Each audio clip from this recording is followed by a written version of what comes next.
ज्यादा स्मार्ट बन जाएगा तो आप इसके लिए जिंदगी भर काम करते रहेंगे। पैसे के ऊपर राज करने के लिए आपको इससे ज्यादा स्मार्ट बनना होगा। फिर पैसा वही करेगा जो आप इससे कहेंगे। यह आपकी आज्ञा का पालन करेगा। इसके गुलाम होने के बजाय आप इसके मालिक होंगे। यही फाइनेंशियल समझदारी है। नंबर 9, हीरो की जरूरत। मिथक यानी कि झूठी बात की ताकत। जब मैं छोटा था तब मैं विली मेज, हैक आयरन और योगी बेरा का बहुत बड़ा फैन था। वे मेरे आदर्श थे। लिटिल लीग खेल रहे बच्चे के रूप में मैं उनकी तरह होना चाहता था। मैंने उनके बेसबॉल कार्ड भी संभाल कर रखे थे। मैं उनके बारे में सब कुछ जान लेना चाहता था। मैं उनके बारे में सभी स्कोर जानता था, उनके बैटिंग का एवरेज, उन्हें मिलने वाले पैसे और वे किस तरह से बड़े हुए, सब कुछ। मैं सब कुछ इसलिए जानना चाहता था क्योंकि मैं उनके जैसा बनना चाहता था। 9 या 10 साल की उम्र में जब बेसबॉल खेलने के लिए मैं मैदान पर जाता था तो मैं नहीं जाता था, बल्कि मेरे रूप में योगी या हैंक मैदान पर उतरते थे। ये सीखने के सबसे पावरफुल तरीकों में से एक है जो हम बड़े होने के बाद खो देते हैं।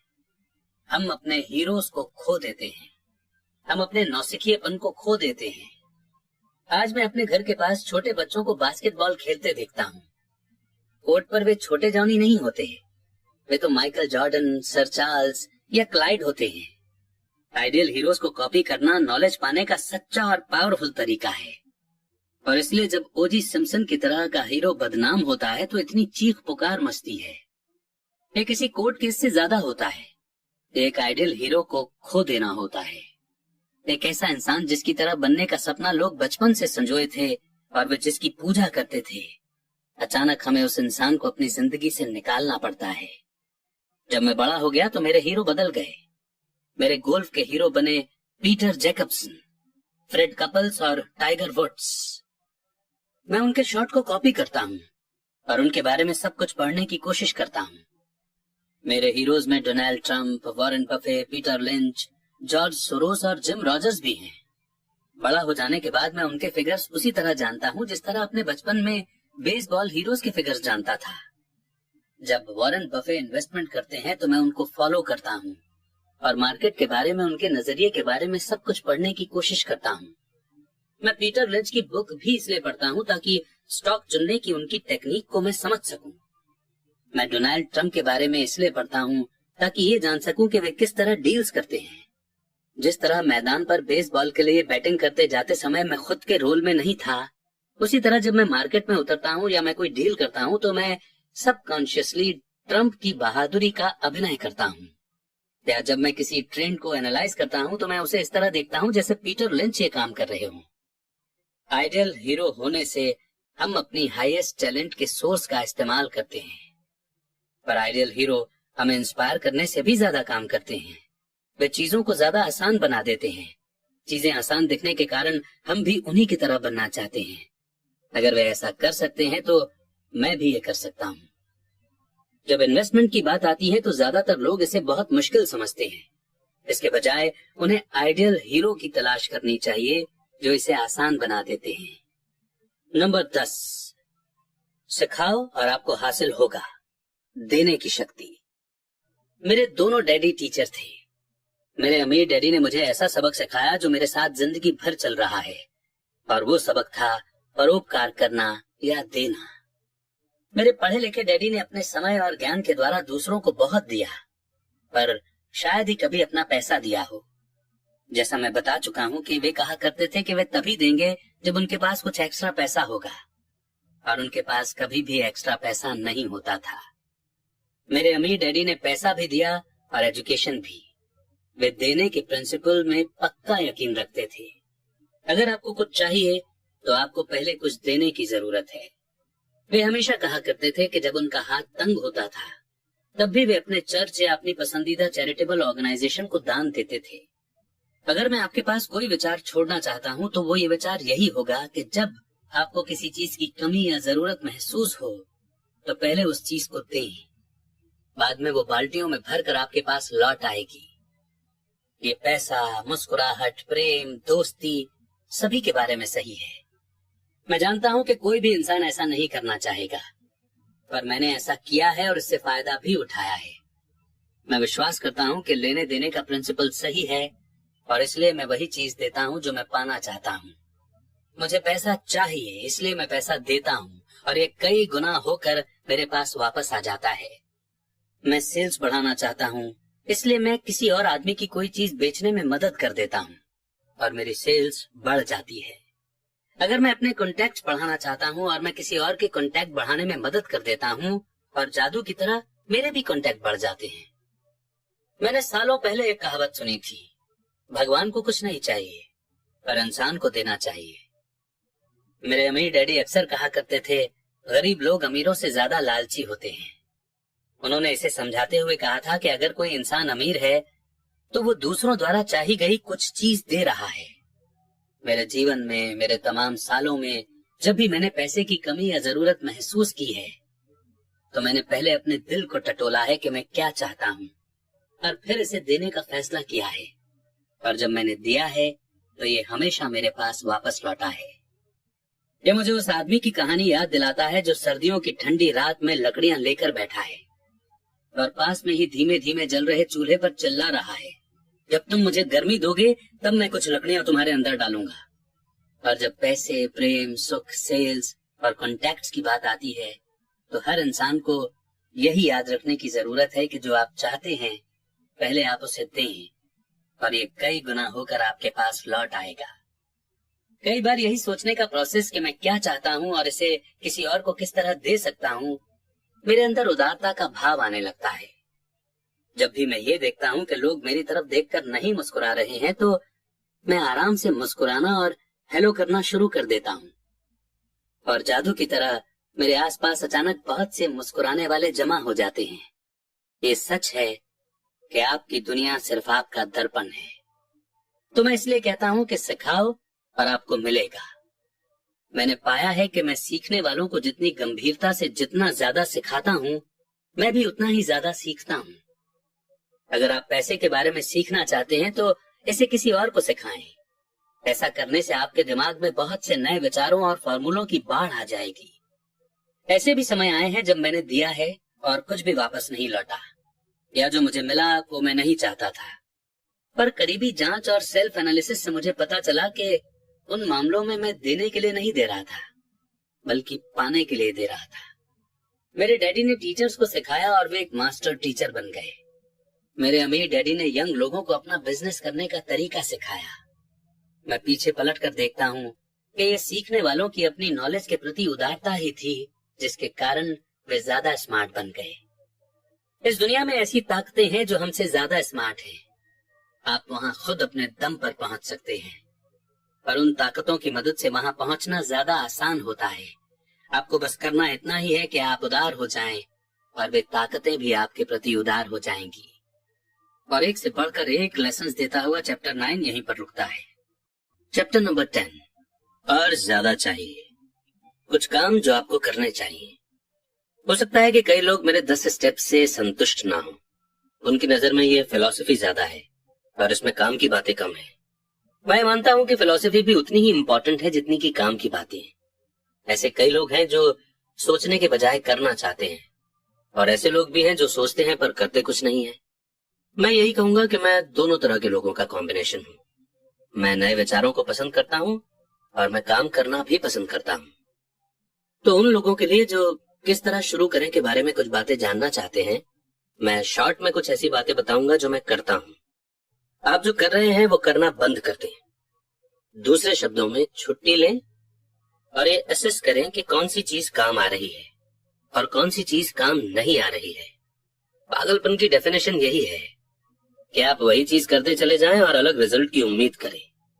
जो कामयाब नहीं हो रहा है वो करना बंद कर दें और कुछ नया करने की खोज करें। नए आइडियाज की तलाश करें। नए इन्वेस्टमेंट के विचारों के लिए मैं किताबों की दुकान में जाता हूँ और अलग अलग और अनूठे सब्जेक्ट्स पर किताबें ढूंढता हूँ। मैं उन्हें फॉर्मूलों का नाम देता हूँ। मैं कैसे करे किताबें उस फॉर्मूले के लिए खरीदता हूँ जिसके बारे में मैं कुछ भी नहीं जानता। एग्जाम्पल के लिए मैंने एक किताब की दुकान में जोएल मॉस्कोविट्ज की किताब द 16% सॉल्यूशन देखी। मैंने वो बुक खरीदी और पढ़ डाली। तुरंत काम करो। अगले गुरुवार को मैंने बिल्कुल वही किया जो बुक में कहा गया था। मैंने हर स्टेप बुक के अनुसार उठाया था। वकीलों के ऑफिसों या बैंकों में मैंने रियल एस्टेट के डील्स के साथ भी यही किया है। ज्यादातर लोग तुरंत स्टेप नहीं उठाते हैं, या वे एक तरह से इस बात का इंतजार करते हैं कि कोई आएगा और उन्हें बताएगा कि उनके द्वारा सीखा गया नया फॉर्मूला गलत है और उसे फॉलो करना बिल्कुल बेकार है। मेरे पड़ोसी ने मुझे बताया कि मेरा 16% का फॉर्मूला क्यों बेकार है। बहरहाल मैंने उसकी बात पर इसलिए ध्यान नहीं दिया क्योंकि उसने ऐसा कभी करके नहीं देखा था। किसी ऐसे इंसान को खोजें जिसने वो किया हो जो आप करना चाहते हैं। उन्हें लंच पर ले जाएं, उनसे टिप्स लें, बिजनेस की बारीकियां समझें। अपने 16% के सर्टिफिकेट्स के लिए मैं काउंटी टैक्स ऑफिस गया और मैंने वहां पर काम करने वाले गवर्नमेंट एम्प्लॉय को खोजा। मैंने पाया कि वो भी इनमें इन्वेस्ट करती है। तुरंत ही मैंने उसे लंच पर इनवाइट किया। उसने एक्साइटेड होकर मुझे समझा दिया कि इसे कैसे करना है और उसने अपना पूरा ज्ञान मेरे सामने परोस दिया। लंच के बाद उसने पूरे दिन मुझे वे जगह दिखाई जहां मैं इस तरह की डील कर सकता था। अगले दिन तक मैंने उसकी मदद से 2 बड़ी प्रॉपर्टी को पा लिया था और मैं तब से उन पर 16% के रेट से इंटरेस्ट कमा रहा हूँ। मुझे बुक पढ़ने में 1 दिन लगा, स्टेप उठाने में 1 दिन लगा, लंच में 1 घंटा लगा और 2 बड़े डील्स करने में सिर्फ 1 दिन लगा। क्लासेस में हिस्सा लें और कोर्सेज खरीदें। मैं न्यूज़पेपर में नई और इंटरेस्टिंग क्लासेस की खबर खोजता रहता हूँ। इनमें से कई तो मुफ्त होती हैं या उनकी फीस भी बहुत कम होती है। मैं जो सीखना चाहता हूँ उस टॉपिक पर मैं महंगे सेमिनार्स में भी जाता हूँ। मैं इसलिए अमीर हूँ और मुझे इसलिए जॉब करने की कतई जरूरत नहीं है क्योंकि मैंने इस तरह के कोर्सेज में हिस्सा लिया है। मेरे कुछ दोस्त हैं जो मुझे ये बताया करते हैं कि इस तरह के प्रोग्राम में हिस्सा लेकर मैं अपना समय और पैसा दोनों बर्बाद कर रहा हूँ। वे आज भी वही काम कर रहे हैं, हमेशा ऑफर देते रहे।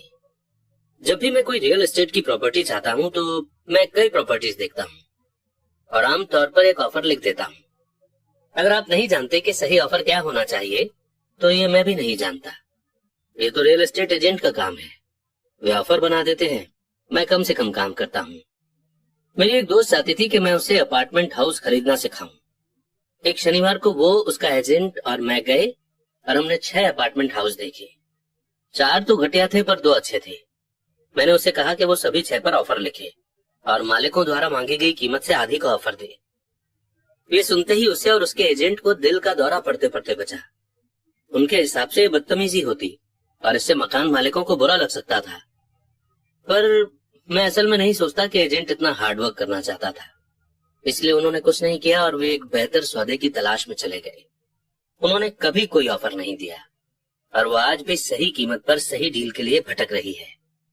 आप नहीं जानते कि सही कीमत क्या है जब तक कि सौदा करने के लिए आपके सामने दूसरी पार्टी न हो। ज्यादातर बेचने वाले बहुत ज्यादा कीमत मांगते हैं।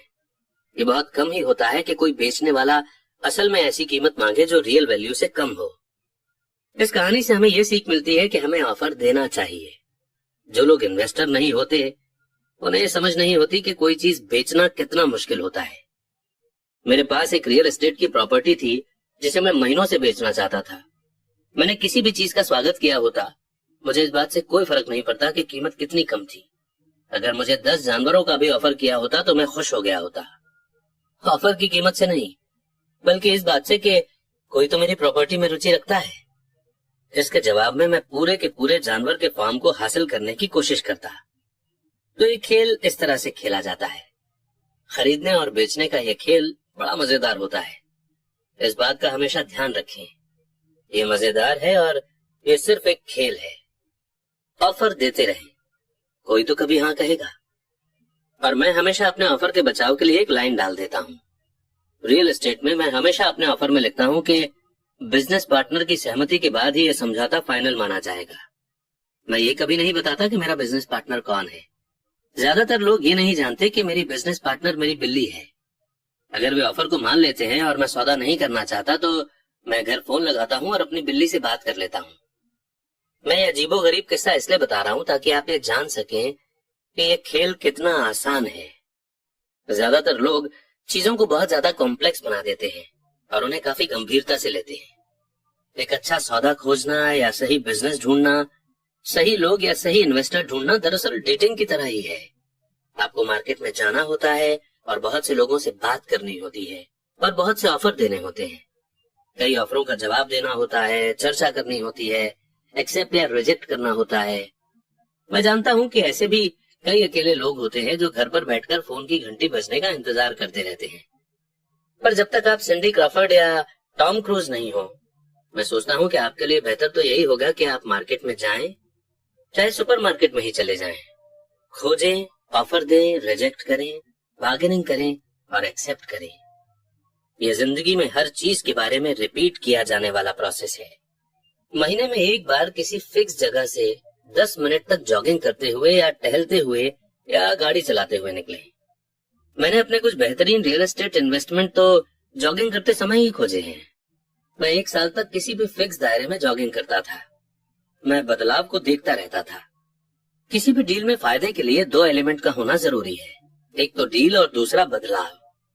हालांकि सौदे तो बहुत से होते हैं, पर बदलाव को भांप लेने से सौदा एक फायदेमंद मौके में बदल जाता है। इसलिए जब मैं जॉगिंग करता हूँ तो मैं जॉगिंग करने के लिए ऐसी जगह चुनता हूँ जहां मैं इन्वेस्ट करना चाहता हूँ। बार बार उसी जगह के चक्कर लगाने से मैं वहां हो रहे छोटे छोटे बदलावों को देख सकता हूँ। मैं ऐसे रियल एस्टेट के साइन बोर्ड को भी भांप लेता हूँ जो वहां लंबे समय से लगे हुए हैं। इसका मतलब ये होता है कि बेचने वाला सौदा करने के लिए बहुत ज्यादा इच्छुक होगा। मैं जाते हुए ट्रकों को भी देखता रहता हूँ और आते हुए ट्रकों पर भी नजर लगाए रहता हूँ। मैं रुककर ड्राइवरों से बात करता हूँ। मैं पोस्टमैन से भी बात करता हूँ। उन्हें अपने इलाके के बारे में गजब की जानकारी होती है। मैं एक बुरा इलाका खोज लेता हूँ, खासकर ऐसा इलाका जहाँ लोग किसी बुरी खबर से डरे हुए होते हैं। मैं वहां साल में कई बार ये देखने के लिए चक्कर लगाता हूँ कि सुधार के लक्षण कहाँ नजर आ रहे हैं। मैं रिटेलर से बात करता हूँ, खासकर नए दुकानदारों से, और उनसे पूछता हूँ कि वे इस इलाके में क्यों आए हैं। इसके लिए महीने में कुछ मिनट का समय देना होता है, और मैं इसे तब करता हूँ जब मैं एक्सरसाइज कर रहा होता हूँ या इसी तरह का कोई दूसरा काम कर रहा होता हूँ, जैसे स्टोर आने या जाने का काम। स्टॉक के मामले में मुझे पीटर लिंच की बुक बीटिंग द स्ट्रीट इसलिए बहुत पसंद है क्योंकि इसमें ऐसे स्टॉक को चुनने का फॉर्मूला दिया गया है जिनकी कीमत बढ़ने वाली है। मैंने पाया है कि कीमत बढ़ने के प्रिंसिपल हर जगह एक जैसे होते हैं, चाहे वो रियल एस्टेट हो, स्टॉक हो या म्यूचुअल फंड हो।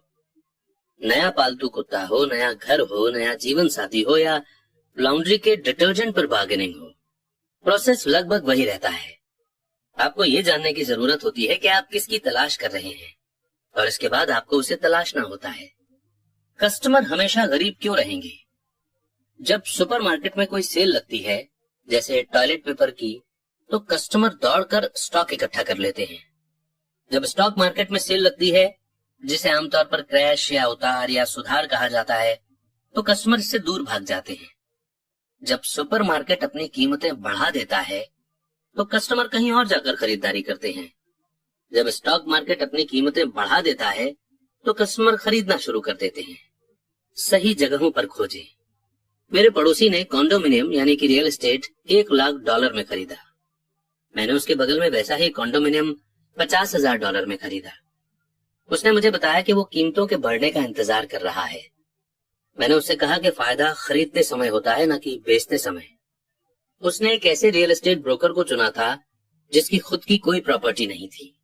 मैंने एक बैंक के फोरक्लोजर डिपार्टमेंट की मदद ली थी।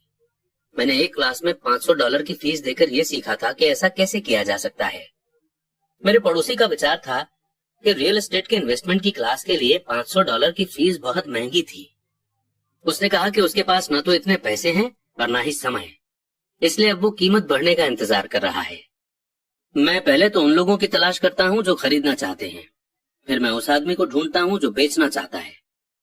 मेरा एक दोस्त एक जगह प्लॉट ढूंढ रहा था। उसके पास पैसा था पर समय नहीं था। मैंने भी ढूंढना शुरू किया और मुझे अपने दोस्त की जरूरत से बड़ा जमीन का टुकड़ा मिल गया। मैंने इसे एक ऑप्शन के साथ जोड़ दिया। अपने दोस्त को फोन किया और उसे इसका ऑफर दिया। उसे जमीन का छोटा टुकड़ा चाहिए था, इसलिए मैंने उसकी जरूरत का टुकड़ा उसे बेच दिया और जरूरत खरीद ली। जमीन का बाकी बचा टुकड़ा मैंने मुफ्त ही अपने पास रख लिया। इस कहानी से हमें यह सीख मिलती है कि खरीदो और उसे टुकड़ों में बांट दो। ज्यादातर लोग अपनी हैसियत के मुताबिक सामान की खोज करते हैं, इसलिए वे कम सामान की ज्यादा कीमत चुकाते हैं। छोटे विचार वाले लोगों को बड़े मौके नहीं मिलते। इसलिए अगर आप ज्यादा अमीर बनना चाहते हैं तो पहले बड़े विचारों को सोचना शुरू करें। दुकानदार ज्यादा सामान खरीदने वालों को डिस्काउंट देते हैं, और वे ऐसा इसलिए करते हैं क्योंकि ज्यादातर बिजनेसमैन ज्यादा खर्च करने वाले लोगों को पसंद करते हैं। अगर आप भी कम खर्च करते हो तो भी आपको हमेशा बड़े विचारों को ही सोचना चाहिए। जब मेरी कंपनी को कंप्यूटर खरीदने थे तो मैंने अपने बहुत से दोस्तों से फोन पर पूछा कि क्या उन्हें भी कंप्यूटर खरीदना है। हम सब मिलकर कई डीलरों के पास गए और एक बढ़िया डील कर ली, क्योंकि हमें बहुत से कंप्यूटर खरीदने थे। मैंने यही शेयरों के साथ भी किया है। छोटे लोग हमेशा छोटे ही रहेंगे क्योंकि उनकी सोच छोटी है। अकेले काम करें या फिर काम ही ना करें। इतिहास से सीखें। स्टॉक एक्सचेंज की सभी बड़ी कंपनियां छोटी कंपनियों के रूप में शुरू हुई थीं। कर्नल सैंडर्स तब तक अमीर नहीं हुए थे जब तक 60 साल की उम्र में उन्होंने अपना सब कुछ नहीं गंवा दिया था। बिल गेट्स 30 साल से भी कम उम्र में दुनिया के सबसे अमीर लोगों में से एक हैं। एक्टिव होना हमेशा इनएक्टिव होने को हरा देता है। मैं मौके की पहचान के लिए कुछ चीजें हैं जो करता आया हूँ और अब भी कर रहा हूँ। इनमें से सबसे इंपॉर्टेंट शब्द है किया और करो। जैसा इस बुक में कई बार दोहराया जा चुका है, असेट के रिवॉर्ड को पाने से पहले आपको एक्टिव होना पड़ेगा। तो काम पर जुट जाएं अभी से ही। और इन्हीं कुछ लर्निंग्स के साथ में चैप्टर 10 यहीं पर समाप्त होता है। एक बार फिर से मैं यही कहूंगा कि इस चैप्टर की जितनी भी लर्निंग्स हैं उन्हें नोट कर लें, क्योंकि अब हम बढ़ेंगे कंक्लूजन की ओर। सिर्फ $7,000 में कॉलेज की एजुकेशन। रॉबर्ट कियोसाकी यानी कि इस बुक के ऑथर कहते हैं कि अब जब ये बुक खत्म हो रही है और छपने जा रही है, मैं आपके साथ अपना एक आखिरी विचार बांटने जा रहा हूँ। इस बुक को लिखने का खास कारण लोगों को ये सिखाना था कि किस तरह पैसे की समझ से जिंदगी की आम प्रॉब्लम को सुलझाया जा सकता है। फाइनेंशियल ट्रेनिंग के बिना हम उन्हीं घिसे पिटे फॉर्मूलों के सहारे जिंदगी काट देते हैं, जैसे कड़ी मेहनत करो, बचाओ, उधार लो और बहुत ज्यादा टैक्स चुकाओ। आज हमें ज्यादा समझदारी की जरूरत है। मैं नीचे दी हुई कहानी को एक ऐसे फाइनेंशियल प्रॉब्लम के अंतिम एग्जाम्पल के रूप में पेश कर रहा हूँ जिससे कई परिवार आज जूझ रहे हैं। आप अपने बच्चों के लिए किस तरह अच्छी एजुकेशन का इंतजाम कर सकते हैं और अपने खुद के रिटायरमेंट के लिए पैसा इकट्ठा कर सकते हैं। इसी गोल को पाने के लिए कड़ी मेहनत के बजाय फाइनेंशियल बुद्धि का इस्तेमाल किस तरह किया जा सकता है, ये इसी का एग्जाम्पल है। मेरा एक दोस्त एक दिन अपना दुखड़ा रो रहा था कि 4 बच्चों की कॉलेज की पढ़ाई के लिए पैसों की बचत करना कितना मुश्किल था। वो हर महीने एक म्यूचुअल फंड में $300 जमा कर रहा था और अब तक उसने लगभग $12,000 जमा कर लिए थे। उसे अपने बच्चों को कॉलेज भेजने के लिए $4 लाख की जरूरत थी। उसके पास इसे जमा करने के लिए 12 साल थे, क्योंकि उसका सबसे बड़ा बच्चा तब 6 साल का था। ये 1991 की बात थी और उस समय फिनिक्स का रियल एस्टेट मार्केट दुर्दशा में था। लोग अपना घर बार बेचने में लगे थे। मैंने अपने साथी को सुझाया कि उसके पास म्यूचुअल फंड में जो पैसा जमा है उसके कुछ हिस्से से वो एक घर खरीद ले। ये विचार उसे कुछ जम गया और हम इस संभावना पर विचार करने लगे। उसकी मेन चिंता यही थी कि एक और घर खरीदने के लिए उसके बैंक में क्रेडिट नहीं था और उसके पास इतना कैश नहीं था। मैंने उसे भरोसा दिलाया कि किसी प्रॉपर्टी को फाइनेंस करवाने के लिए बैंक के पास जाने के अलावा दूसरे रास्ते भी होते हैं। हमने 2 हफ्तों तक एक मकान खोजा, एक ऐसा घर जो हमारी सारी जरूरतों को पूरा करता हो। चुनने के लिए यानी कि चूज करने के लिए हमारे पास बहुत से घर थे, इसलिए हमें शॉपिंग में मजा भी बहुत आ रहा था। आखिरकार हमने एक अच्छे मोहल्ले में 3 बेडरूम और 2 बाथरूम वाला घर पसंद किया। मालिक उसी दिन घर बेचना चाहता था, क्योंकि वो और उसका परिवार कैलिफोर्निया जा रहे थे, जहां उसकी जॉब उसका इंतजार कर रही थी। वो $1,02,000 चाहता था, पर हमने उसे $79,000 का ऑफर दिया। उसने तुरंत इसे मंजूर कर लिया। उस घर पर एक नॉन क्वालिफाइंग लोन था, जिसका मतलब यह था कि कोई बिना जॉब वाला आदमी भी उसे बैंकर के अप्रूवल के बिना खरीद सकता था। मकान मालिक पर $72,000 का कर्ज बाकी था। मेरे दोस्त को सिर्फ बचे हुए $7,000 का इंतजाम करना था, जो कि कर्ज की रकम और खरीदने की राशि का फर्क था, यानी कि लोन के अमाउंट से माइनस किया हुआ amount. $79,000 minus $72,000 is equal to $7,000। जैसे ही मालिक ने घर खाली किया, मेरे दोस्त ने मकान किराए पर उठा दिया। सारा खर्च निकालने के बाद जिसमें लोन की इंस्टॉलमेंट भी शामिल थी, उसकी जेब में हर महीने 125 यानी कि $125 आने लगे। उसका प्लान था कि वो मकान को 12 साल तक अपने पास रखे और हर महीने मिलने वाले एक्स्ट्रा $125 का इस्तेमाल करके जल्दी से जल्दी कर्ज उतार दे। हमने अनुमान लगाया कि 12 सालों में कर्ज का एक बड़ा हिस्सा चुक जाएगा और जब उसका पहला बच्चा कॉलेज जाएगा तो उसके पास हर महीने $800 की इनकम होगी। अगर उसकी मकान की कीमत बढ़ जाती है तो वो घर को बेच भी सकता था। 1994 में फिनिक्स रियल एस्टेट मार्केट अचानक से बदल गया और उसे उसी घर के लिए उसके किराएदार ने $1,56,000 यानी कि $1,56,000 का ऑफर दिया, जो उस घर में रहता था और उसे पसंद करने लगा था। एक बार फिर उसने मुझसे पूछा कि इस बारे में मैं क्या सोचता हूँ और मैंने कहा कि वो इसे 1031 टैक्स फ्री एक्सचेंज के आधार पर बेच दे। अचानक ही उसके पास लगभग $80,000 एक्स्ट्रा आ गए। मैंने ऑस्टिन टेक्सास में अपने एक और दोस्त को फोन किया, जिसने इस एक्स्ट्रा पैसे को एक मिनी स्टोरेज फैसिलिटी में लगा दिया। 3 महीने के अंदर उसे हर महीने लगभग $1,000 के चेक मिलने लगे, जिसे वो कॉलेज म्यूचुअल फंड में जमा करने लगा, जो बहुत तेजी से बढ़ रहा था। 1996 में मिनी वेयर हाउस बिक गया और उसे लगभग $3,30,000 का चेक मिला, जो उसने एक नए प्रोजेक्ट में लगा दिए, जिससे उसे हर महीने $3,000 से ज्यादा इनकम होने लगी, जो उसके कॉलेज म्यूचुअल फंड में जाने लगी। अब उसे पूरा विश्वास है कि उसका $400,000 का गोल आसानी से हासिल हो जाएगा। इसके लिए उसे शुरुआत में सिर्फ $7,000 और थोड़ी सी फाइनेंशियल बुद्धि का इस्तेमाल करना पड़ा।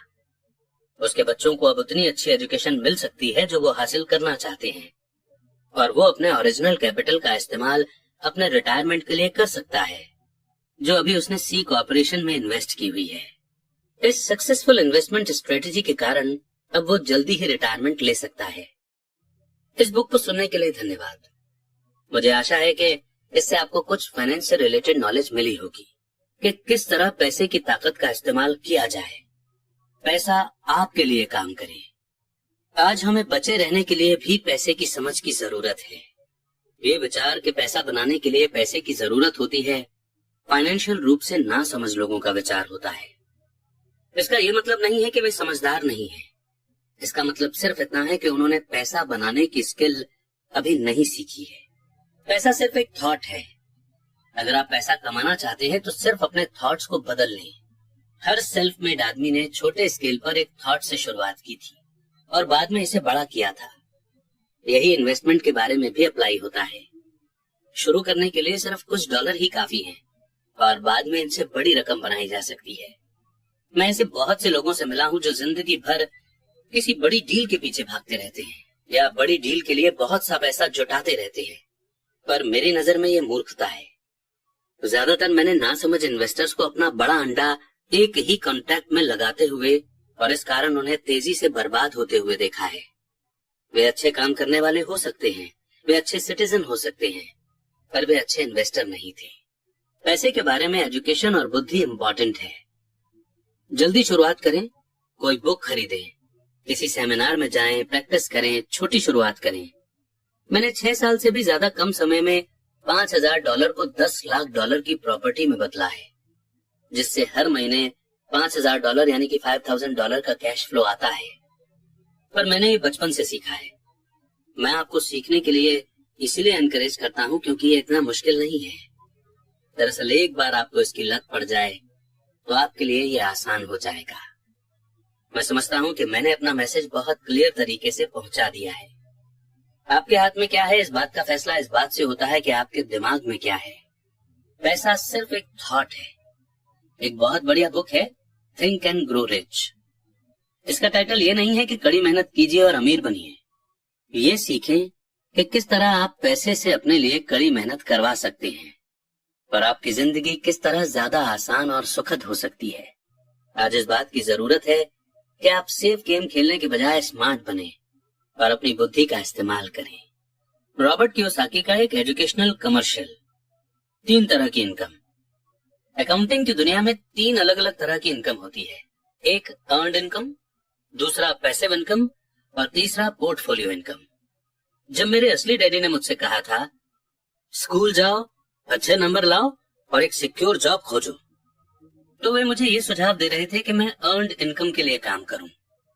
जब मेरे अमीर डैडी ने कहा, अमीर लोग पैसे के लिए काम नहीं करते, वे पैसे से अपने लिए काम करवाते हैं, तो वे पैसिव इनकम और पोर्टफोलियो इनकम के बारे में बात कर रहे थे।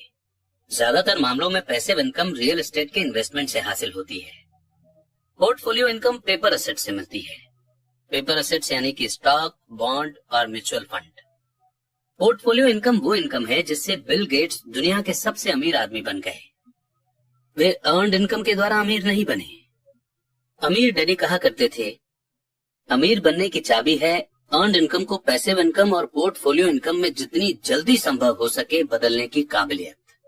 वे कहते थे, अर्नड इनकम पर टैक्स सबसे ज्यादा लगता है, सबसे कम टैक्स पैसिव इनकम पर लगता है। एक और कारण है कि आप अपने पैसे से अपने लिए कड़ी मेहनत करवाएं। गवर्नमेंट उस इनकम पर ज्यादा टैक्स लगाती है जिसके लिए आप कड़ी मेहनत करते हैं, और उस इनकम पर कम टैक्स लगाती है जिसके लिए आपका पैसा कड़ी मेहनत करता है। अमीर डैडी कहा करते थे, सच्चा इन्वेस्टर सिर्फ यही करता है कि वो अपनी अर्नड इनकम को पैसिव और पोर्टफोलियो इनकम में बदल ले। अगर आप ये जानते हैं कि आप क्या कर रहे हैं, तो इन्वेस्ट करना रिस्की नहीं है। ये सिर्फ कॉमन सेंस की बात है। फाइनेंशियल आजादी की चाबी। फाइनेंशियल आजादी और ढेर सारी दौलत की चाबी है किसी इंसान की अपनी अर्नड इनकम को पैसिव इनकम और पोर्टफोलियो इनकम में बदलने की स्किल या काबिलियत।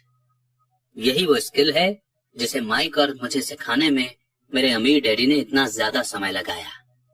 उस एबिलिटी के कारण ही आज मेरी पत्नी किम और मैं फाइनेंशियल रूप से आजाद हैं, और हमें काम करने की कोई जरूरत नहीं है।